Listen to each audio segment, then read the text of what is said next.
Alright guys, this is a super limited time event that I wanted to do a guide on. This is the Final Fantasy XIV event in Dragon Quest X. If you're wanting to figure out how to play Dragon Quest X in English for free, I did a guide on that as well. Be sure to check out that guide here on the channel. This is an event that only lasts 5 days, starting today and goes until May 5th, Japan time. This is the only way you can get a Moogle and Cactuar pet. You're going to have to do this twice in order to get both pets, and now let's get started. First things first, you're going to need to take the train to Orphea. If you don't have access to the train yet, you need to play the story and get access to the train. Once you get to the first main city for your race, you'll be able to get access to the train, which will take you to different areas. Now, once in Orphea, leave the train station, and once outside the train station, head to the east. You're going to want to head to the fountain.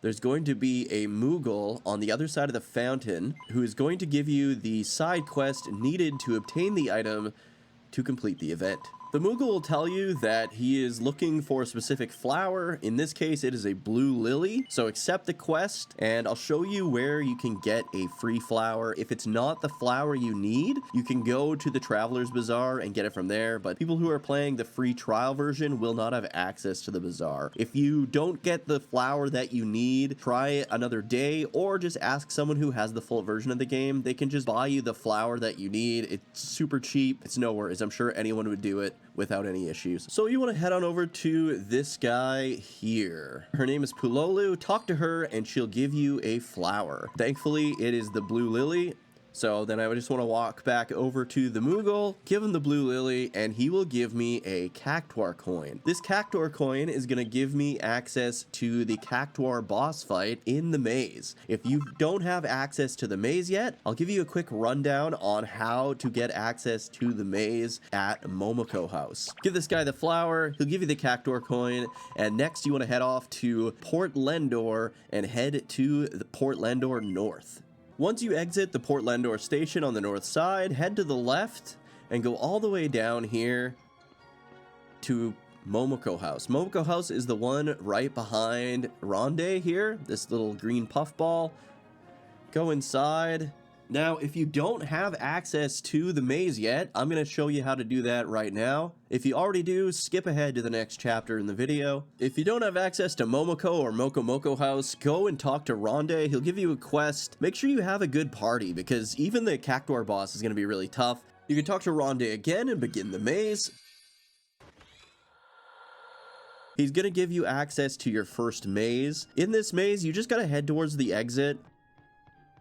Some floors are going to have monsters on them. You have to defeat all the monsters in order for the next floor to unlock. So make sure you go through each of the floors, defeating all the monsters, unlocking the doors, and head to the end. Once you get to the final area, the place right before it is going to be called Path to the Boss. Head to the exit and you'll enter the boss room. In order to begin the boss fight, you just head to the boss. Once you run into him, the boss fight will begin. Fight the boss. Once the boss is defeated, then you should grab any treasure chests that might be laying on the floor. There might be just a purple chest, there might be a purple and a red chest. Either way, grab all the items that you can and head towards the exit in order to exit the maze. Once you've exited the maze, talk to Ronde again to cash in your quests, and you now have access to the maze. Alright, now that we got all that out of the way, be sure you have a good party, because the Cactuar boss is actually quite difficult, and it's going to try to run away from you. Talk to this guy here, and head to the maze. And this next step is crucial. Be sure to like, subscribe, and turn notifications to all so you don't miss the latest Dragon Quest news, reviews, guides, and top 10 videos. You can also hype the video to help others find it, and join the channel if you want to help support it and become a Dragon Warrior today.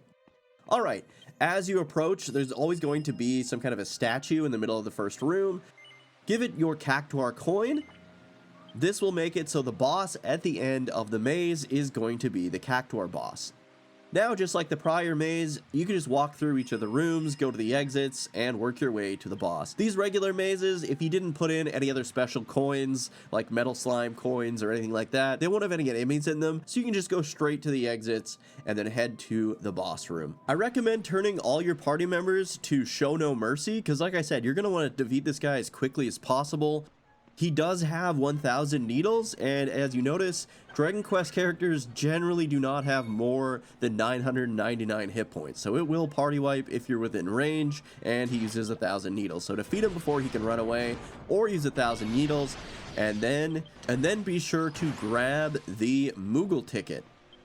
You'll get 2 Moogle tickets, and then you want to go back to Orphea and give those to the souvenir shop. At the souvenir shop, you're going to be able to cash those in for some rewards. Now, the Moogle pet is going to cost 2 Moogle tickets. So if you want to get the Moogle and the Cactuar, you're going to have to do this event twice. By doing this event, I mean you'll have to talk to the Moogle in front of the fountain, get that flower you need, complete the Moogle Quest, get another Cactuar coin, do the Cactuar Maze, defeat the Cactuar boss, and cash in your Moogle tickets once again to get the other item. In order to turn your Cactuar capsule or toy into a pet, you're going to have to go to Aslan. From Aslan Station, he's this guy on the left here, the toy guy. But I'm going to show you how to get there from the entrance of Aslan as well, just in case you zoomed here. Alright, so from the entrance of Aslan, you'd come up these steps, head to the left, go all the way down here, past the inn, take another quick left turn, and there's the toy shop guy right there. And as you can see, that's the train station, so you did walk right past them if you came from the train station. Talk to him,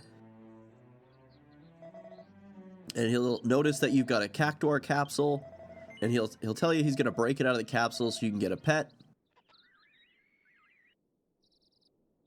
And then you can just choose who you want your pet to be. I'm going to switch it to the Cactuar because I like Cactuars way more than Mandragoras. I got the Mandragora from the Final Fantasy XI event just about a month ago.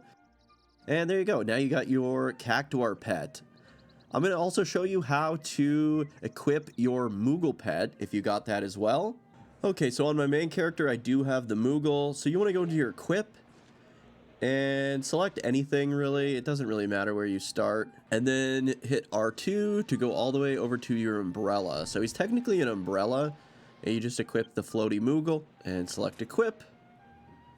And there you have it. You'll have your pet Moogle as well. You can have both your pet Moogle and your pet Cactuar on. That is why it's nice that he is a umbrella instead of a pet, because he doesn't take up that pet slot for you. Anyways, guys, I hope this helped you out. If it did, please remember to like, subscribe, turn notifications all. I do a ton of Dragon Quest guides, top 10 videos, reviews, all that good stuff right here on the channel. I'm currently working on a beginner's guide for Dragon Quest X, so look forward to that. I'm hoping to have that out by next weekend. I was planning on having it out this weekend, but as you can probably tell, I ended up getting a really bad cold, so hopefully that's out by next weekend. And if you do see it and you've made it a ways into Dragon Quest X already, maybe check it out. There's probably some things you might have missed. I also did a Zoomstone guide, so you can check that out if you missed some of the Zoomstones in version 1. And be sure to hype these videos to help other people who are new to the game find them. Thanks so much for watching, guys, and I'll see you later.